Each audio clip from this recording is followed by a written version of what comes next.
यशोदा दुग्ध प्रदा योजना अर्थात स्कूल के अंदर 5 वर्षों के माध्यम से हमारे बच्चों को आमतौर पर फूड के आधार पर फूड के साथ साथ टेट्रा पैक में अर्थात पैकेज में दूध भी देंगे और दूध से उनकी अपनी पोषकता के साथ साथ ये नवाचार हमने प्रारंभ किया है। इसके लिए भी 5 वर्षों में 6,600 करोड़ का प्रावधान हमारी सरकार के द्वारा किया गया है।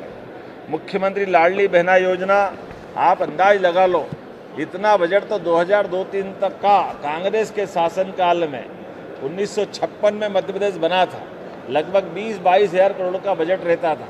अकेली लाडली बहना योजना के लिए हमने अपने बजट में 23,883 लगभग 24,000 करोड़ का बजट लाडली बहना के लिए ही रखा है, क्योंकि हमने विकास के लिए पर्याप्त ध्यान दिया है।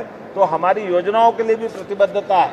हम किसी योजना को बंद भी नहीं कर रहे, लेकिन पर्याप्त धनराशि देकर के हमने जो हमारा कमिटमेंट है उसको निभाने के लिए आगे बढ़ रहे हैं। ये बजट सभी वर्गों की चिंता करने वाला बजट है। इस बजट में गरीब वर्ग की चिंता है, इस बजट में युवा वर्ग की चिंता की गई है, इस बजट में अन्नदाता किसान की बात की गई है, किसान के लिए तमाम योजनाएं बनाई गई हैं। इस बजट में नारी सशक्तिकरण पर भी विशेष जोर दिया गया है और सबसे महत्वपूर्ण बात, इस बजट में इंडस्ट्री और इंफ्रास्ट्रक्चर जो आने वाले समय में मध्य प्रदेश को विकसित राज्य की श्रेणी में खड़ा करेंगे, उस बात को लेकर ही इस बजट में पर्याप्त प्रावधान किए गए हैं।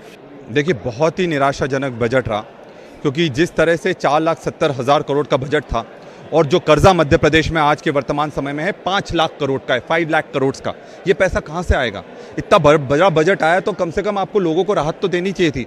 आज आदिवासियों के लिए इस बजट में कोई भी प्रावधान नहीं करा गया है। युवाओं को 50,000 नौकरी का बोल रहे हैं, पर पिछली बार जो मेले लगे, जो आपके रोजगार मेले लगे, उसमें इनके ही आंकड़े हैं कि सिर्फ 21 लोगों को रोजगार पूरे प्रदेश में मिल पाया है। बोल रहे हैं हम उनको फॉर्म दे रहे हैं, सर्टिफिकेट दे रहे हैं। सर्टिफिकेट से क्या होता है? रोजगार मिला क्या उनको? 0 नंबर दूंगा। और मुख्यमंत्री जी से मैं निवेदन करूंगा कि आप इस चीज़ पर ध्यान दीजिए कि सिर्फ बड़ा बजट से लोगों का कल्याण नहीं हो रहा है, कर्जा बढ़ते जा रहा है और उस बजट का गलत उपयोग हो रहा है, गलत लोगों के पास जा रहा है। और जो सही में प्रताड़ित हैं इस प्रदेश में, कमज़ोर वर्ग है और मध्यम वर्गीय परिवार है, किसान हैं, उनके पास कुछ भी नहीं आ रहा। अगर बजट में उन्होंने राहत दी है तो बताना पड़ेगा कि राहत है कहाँ पर। भाई राहत कहाँ पर दी है?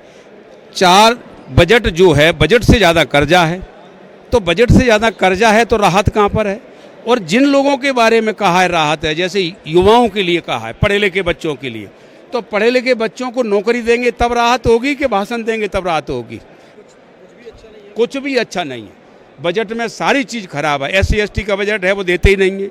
30-35% देते हैं, वो कहीं स्टेडियम में खर्च कर देते हैं।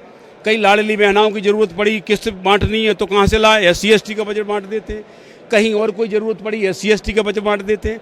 SC ST का कोई बजट नहीं है। SC ST के क्षेत्र में से निकाल करके दूसरे क्षेत्र में लगा देते हैं। तो पिछड़े वर्गों के बारे में 0 है। 2,35,000 करोड़ का बजट होना चाहिए। अभी और एक्यूरेट डिजिट पढ़ूंगा, 2.5 लाख करोड़ से ज़्यादा का बजट पिछड़े वर्गों का होना चाहिए। OBC का कितना दिया है? अभी भाषण में मैंने सुना ज़्यादा से ज़्यादा 300 करोड़ होगा। 2.5 लाख करोड़ की जगह पर 300 करोड़, ये बजट है? किसके पक्ष में हो आप? देश की आधी आबादी है। भाई 0, मैं तो माइनस ही दे दूंगा अगर माइनस की जरूरत हो। तो बजट है ही नहीं किसी के हित में।